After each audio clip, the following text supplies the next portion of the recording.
Assalamualaikum warahmatullahi wabarakatuh. Bertemu lagi bersama Ibu pada mata pelajaran prakarya dan kewirausahaan.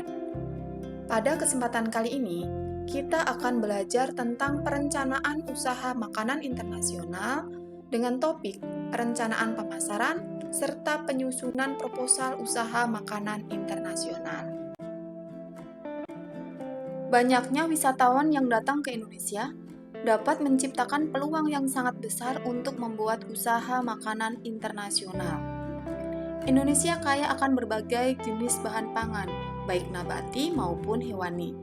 Hal ini dapat dimanfaatkan untuk membuat berbagai jenis makanan internasional, baik yang asli maupun yang sudah dimodifikasi supaya sesuai dengan lidah masyarakat Indonesia, atau menjadi jenis masakan baru yang membuat penasaran bagi wisatawan dari negara lain.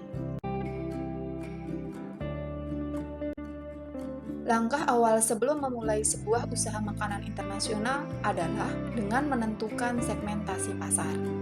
Apa itu segmentasi pasar? Ya, segmentasi pasar merupakan suatu pembagian kelompok pembeli yang memiliki perbedaan kebutuhan, karakteristik, ataupun perilaku yang berbeda di dalam suatu pasar tertentu. Seorang wirausahawan makanan internasional harus pandai dalam menciptakan inovasi menu makanan ataupun minuman yang sesuai dengan segmen konsumen yang akan dituju. Jika kurang pandai atau kurang cermat dengan minat pasar yang ada, dapat dipastikan produk kuliner yang akan dipasarkan, yang akan dijual, tidak akan berhasil diterima oleh konsumen. Ada dua faktor utama yang bisa dimanfaatkan untuk menentukan segmentasi pasar dalam merencanakan pemasaran makanan internasional. Yang pertama adalah lokasi usaha. Perhatikan kebutuhan dan minat konsumen di sekitar lokasi usaha agar produk yang ditawarkan sesuai dengan permintaan para konsumen. Sebagai contoh, menu makanan yang ditawarkan di daerah perkantoran tentu saja akan berbeda dengan macam menu yang akan ditawarkan di kantin sekolah. Yang kedua adalah harga jual. Harga jual produk menjadi salah satu faktor utama dalam membedakan segmentasi pasar. Sebagai contoh, harga makanan di lokasi pelajar di sekitar sekolah tentu akan lebih murah dengan harga yang ditawarkan untuk karyawan di lokasi perkantoran. Seseorang yang akan memulai usaha makanan internasional sebaiknya membuat perencanaan yang disusun dalam sebuah proposal.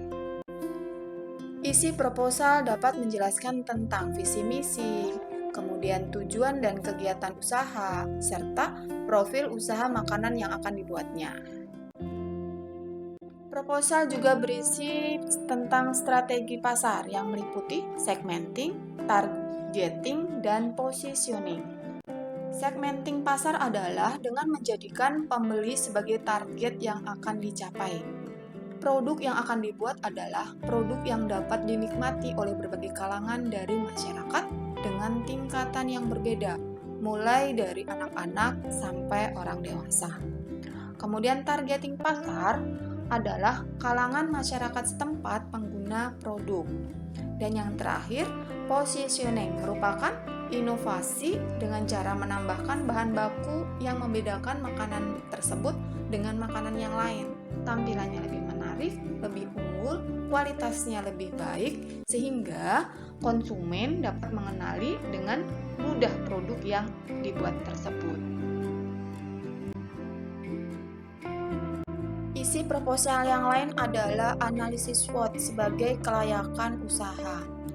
Analisis SWOT dapat menentukan strategi pengembangan usaha dalam jangka panjang sehingga arah tujuan dapat dicapai dengan jelas dan dapat dilakukan pengambilan keputusan secara tepat. Analisis SWOT didasarkan pada logika yang dapat memaksimalkan kekuatan dan peluang, tetapi secara bersamaan dapat meminimalkan kelemahan maupun ancaman. SWOT yaitu SWOT yang merupakan singkatan dari S, strength atau kekuatan, W atau weakness, kelemahan yang merupakan faktor internal, sementara O adalah opportunity atau peluang, dan T threat atau ancaman yang merupakan faktor eksternal. Hal lain yang perlu dijelaskan dalam proposal adalah proses produksi yang meliputi alat dan bahan yang digunakan sampai pada proses pembuatan dan penyajian. Berikut ini adalah beberapa contoh analisis SWOT yang dilakukan untuk beberapa makanan internasional, beberapa produk makanan. Contohnya adalah sushi. Sushi adalah makanan khas dari Jepang.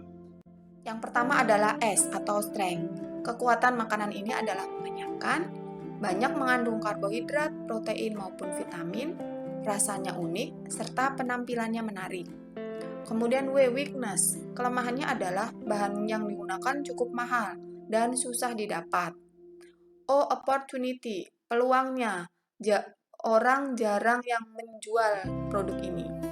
Kemudian T, threat atau ancamannya. Ancamannya apa? Ya, harga jual yang mahal dan kadang tidak cocok untuk beberapa lidah.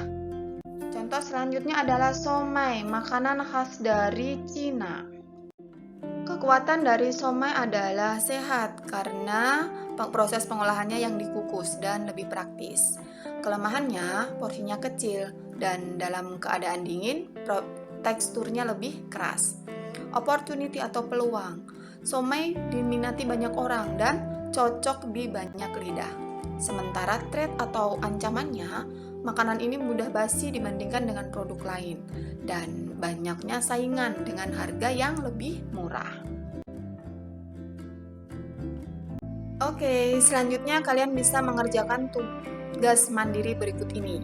Tugas yang pertama tentang perencanaan pemasaran. Tentukan segmentasi pasar yang dapat dijadikan sebagai peluang usaha makanan internasional potensial di daerahmu. Kemudian, buat perencanaan usaha makanan internasional berdasarkan segmentasi pasar tersebut. Tugas yang kedua tentang penyusunan proposal. Tentukan jenis usaha salah satu makanan internasional.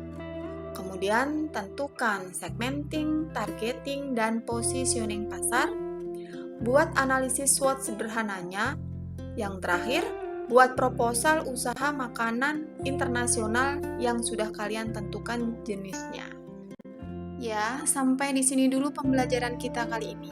Tetap semangat, sehat selalu. Wassalamualaikum warahmatullahi wabarakatuh.